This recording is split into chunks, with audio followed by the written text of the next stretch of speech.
I'm naturally a lazy person. I could probably sleep for 12 hours a day, yet I run a self-improvement company, and most of my friends would probably refer to me as the most productive person that they know. So how do I marry up these two things? I learned how to game my psyche hard. I learned all the tips and tricks that actually get me moving and get me going. So it allows me to achieve all the things that I want to in life.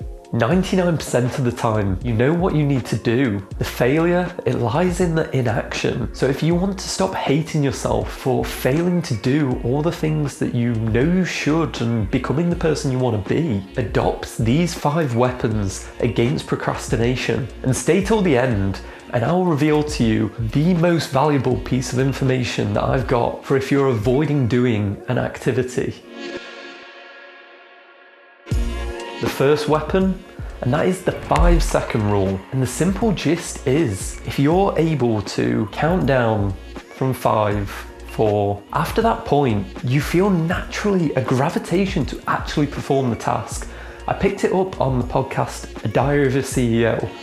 Inside this window of hesitation lives anxiety and procrastination and fear and imposter syndrome and overwhelm. All patterns of thinking, all patterns of feeling, all patterns of behavior that get triggered in this 5-second window of thinking about what you need to do. Because it's in the thinking that you go from being present to all the patterns kicking in and the coping mechanisms that you have. And so for whatever reason, I started to think about getting up and all the shit started to come in. I don't feel like it. How's it going to help? I don't want to. For whatever reason, I just started counting backwards. 5, 4, 3, 2, 1. And I stood up. It's actually really effective. You feel that momentum building and it takes you out of your own head and stops you getting caught up in the anxiety and the repeated patterns around how you actually act. I used this to go cliff diving once. I turned up and all my friends were waiting for me, waiting to see if I'd have the bottle to jump off the edge and to even do a running jump. And I knew I had my secret weapon. I stood, waiting, looking over the edge, and all I did was I started counting down from 5 through to 0. Sometimes I don't even need to hit 1 or 0 because I'm already going. I've almost made this contract with myself that I'm gonna start moving as soon as the 5-second countdown kicks in. It is enormously powerful. If you can learn to actually implement this, whether it is to get out of bed, to do that thing you're avoiding, it's as simple as counting from 5. Weapon number 2, time yourself.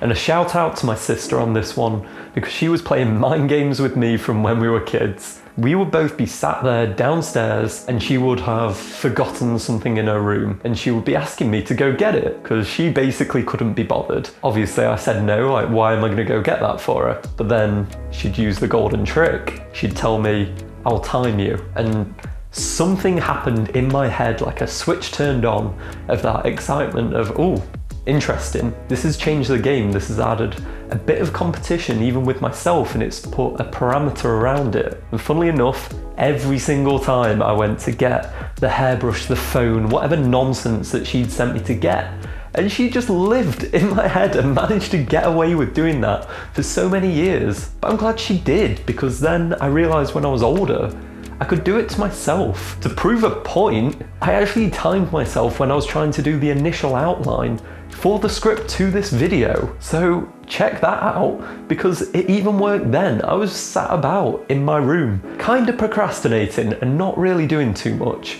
And I used my watch and I simply set a timer for 20 minutes to see how much of this script I could actually get completed in that time.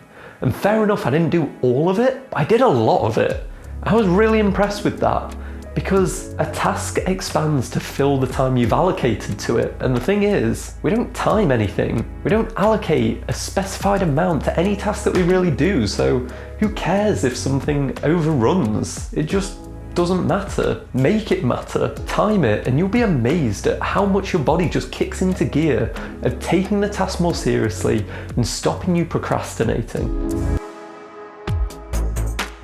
My third weapon that I use to stop being a lazy bastard, and that is a task list. I write myself one of these every single day, and the thing is, most people get these wrong. What they do is they write this mammoth list of anything they could possibly be doing that day, and then try and go about ticking them all off. And it's just wrong. It doesn't work. It's a really ineffective way to do this, because all that happens is you tick off 2 or 3 of things you were probably going to do anyway that are really low-hanging fruit tasks, and then you basically just ignore anything that probably needed to be done. So how I do it is I use the rule of 3, because 3 is the magic number. So I write down task 1, 2, 3 every night for what I want to do tomorrow.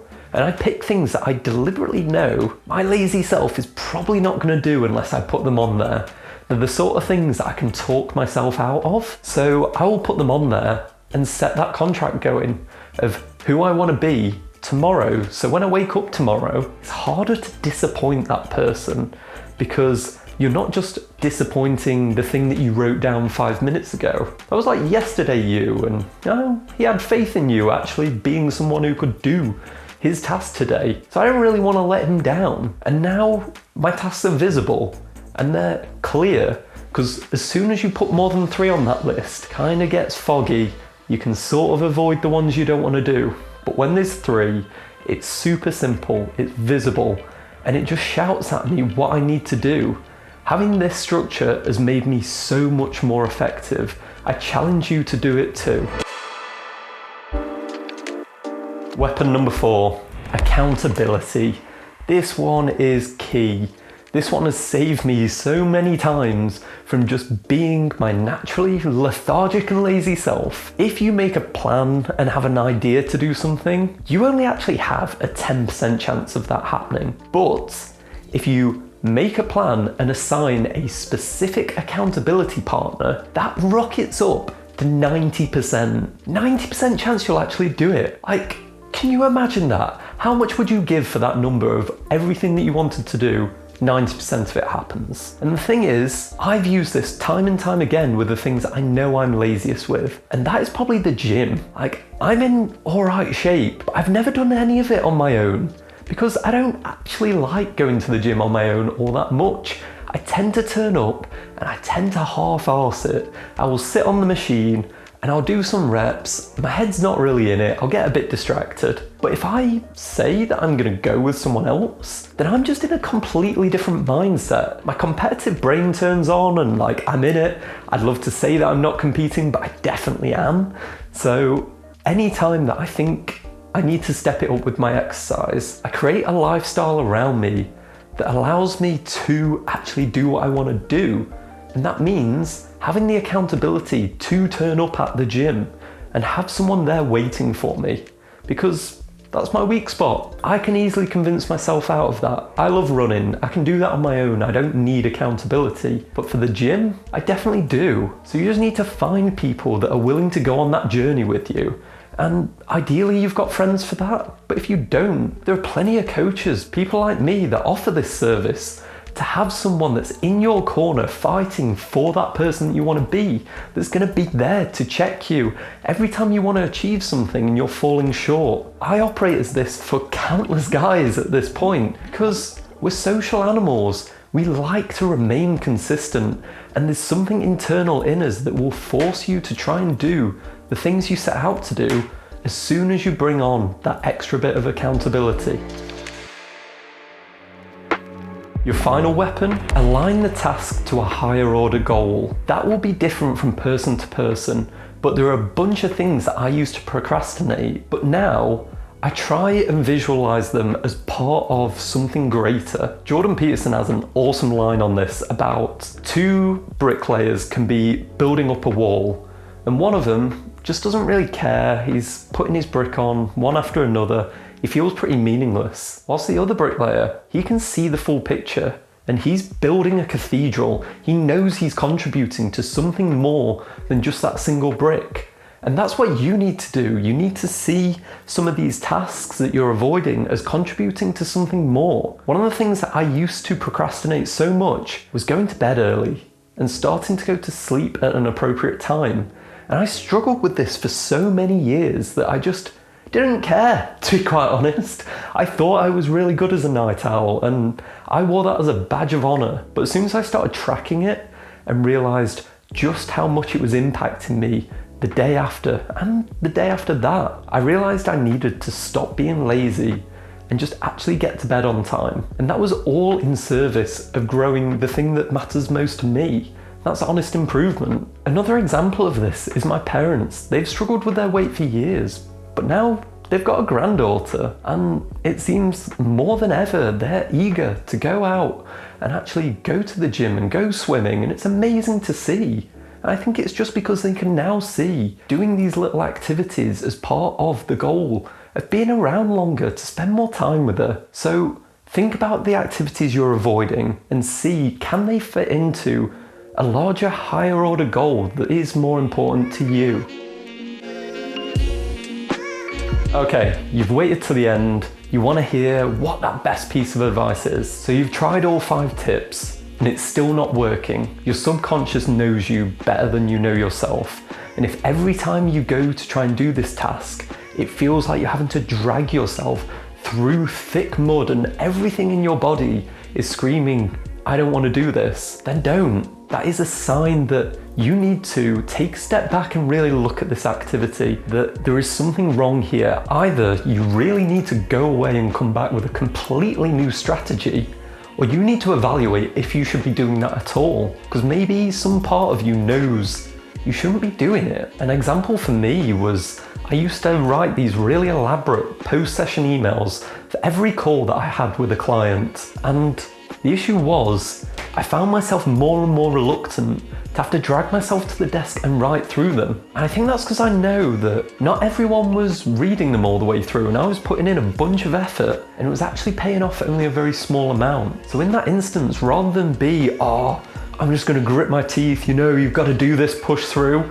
No, instead I went back to the drawing board and I tried to take the essence of what I was doing and create something completely new that was a lot more palatable. So now I actually send these small little graphics that have still got information on them, and people actually look at them and enjoy them. The reason you might not be doing something could be because it's wrong.